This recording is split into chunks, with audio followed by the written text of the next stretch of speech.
Hello mga mi! Welcome na naman sa panibagong araw ng buhay ko bilang isang full-time mom. Good morning mga me! So, samahan nyo naman ako ngayon sa panibagong araw ng buhay ko. At for today, alam nyo na, magluluto na tayo. So, tara na! Yan. So, magpiprito na ako ngayon ng itlog para sa mga kids. 2 kids. And, magpiprito na ako ng talong. And, huli ko na lang itong sabay ko na pala igluto itong corned beef kasi mas kakain si Polly pag merong corned beef. Kanin. Ayan. Palit na ako ng kukuwali. Ayan. Palit na pala akong mantika. Maglikli tayo ng mantika. Mantika na.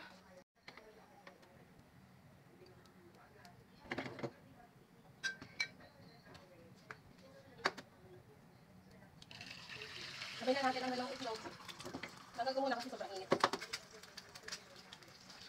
Ayan.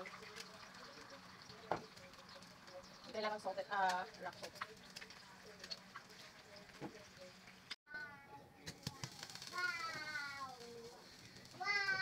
Ay, matanggal lang kasi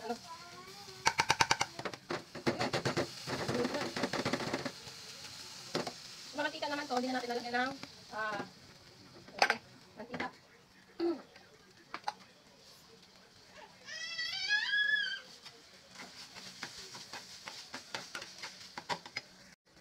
Giwa rin tayo ng apple kasi nag-request na naman ang mahilig sa apple. Si Ate Polly, gusto na apple. So, apple siguro. Laman kasi mauubos ito. Malaki ito. Ayan, nag-request ko talaga yung natin. At yung malaki ito yan. So, kakain siya. Ayun, kakain sila ng kanin. Ayan. Ito na ang apple. Yan na, nagising na. Ay! Good morning mga netizens! Hello mga mi! Hello mga di! Gising na po ako! Thank God! At wala na po siyang lagnat. Simula kagabi at hanggang ngayon. So, pwede ko na siya paliguan mamaya kasi ilang araw siya hindi pa nakaligo. Isang araw hapon, hindi ko siya napaliguan kasi mainit-init po siya. So, for today, after ng aming breakfast ay maliligo na po ako. So, tapusin muna natin mga ang ating luluto. Tapos na lutuin ang corned beef.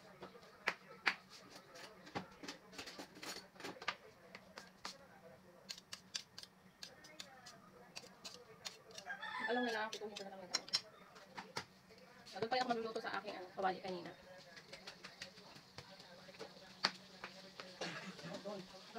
Basta na bago sa tubig. Tansik. Tuwin ko na rin yung talong kasi magugulok na naman. Actually, meron pa akong tira oh. Baka yan, lutuin ko na naman yan ulit. Kung ito lang muna. Ito ngayon. Wednesday, today is Wednesday. Tomorrow ako kung maka-off dyan tomorrow. Ating talong. Ayan. Breakfast talong. Mukha ko ng sausawan. Ayan. Ito yung ate naman sila para sa akin. Or talong. Hindi ka tahay. Ito mo yan. Ayan. Ito kain na tayo. Kasi mga ligawin tayo mamaya.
At this time naman, mga mi ay papaliguan ko na si baby.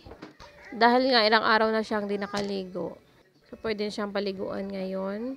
Para na din maginhawa yung pakiramdam niya. Yan, itong batang to ay sarap na sarap lagi pagpaliguan. Pero lang pag gutom siya.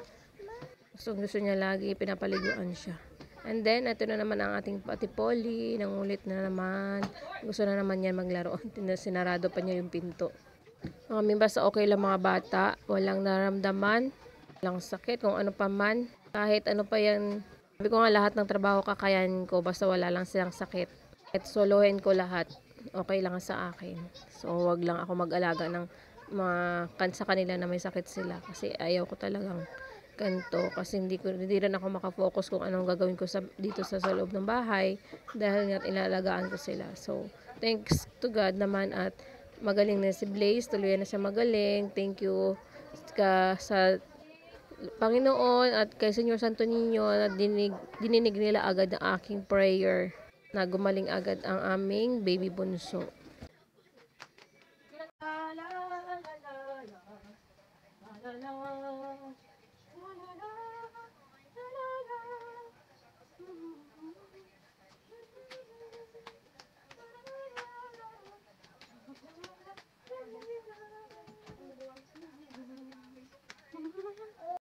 Tapos ko nang paliguan yung dalawang kids. At ito, papatulogin ko na sana ay ayaw niya pang matulog. Pero naantok na siya. So ayan, nakikipaglaro pa muna sa kanyang kuya. At ayun naman si Polly. Hindi ko muna sila pinatambay doon sa kwarto namin dahil linisan ko at maalikabok na.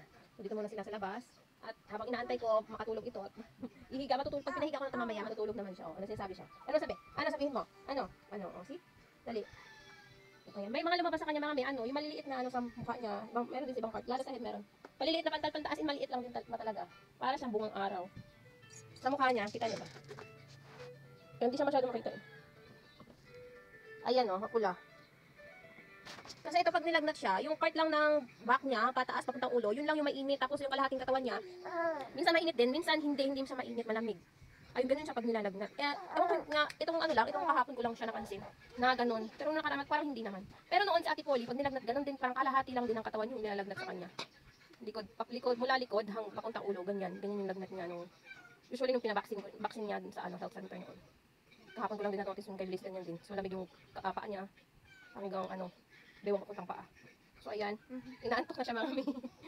Gusto niya talaga kasi magpakarga. Ayan tignan niyo, tulog na siya. Ayan, antot na rin. Gusto niya laging karga-karga ko siya.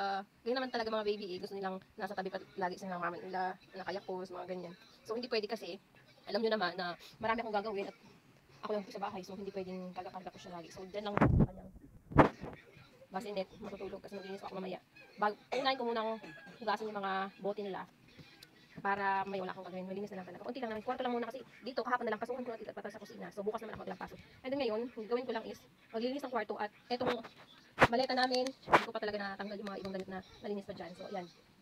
Tanggalin, linisin yung itago na. So yan ang gagawin ko ngayon. And then siguro, ayan, may konti akong tutupiin mga damit ni Blaze na nakasampay pa sa taas. Ayan, yan lang.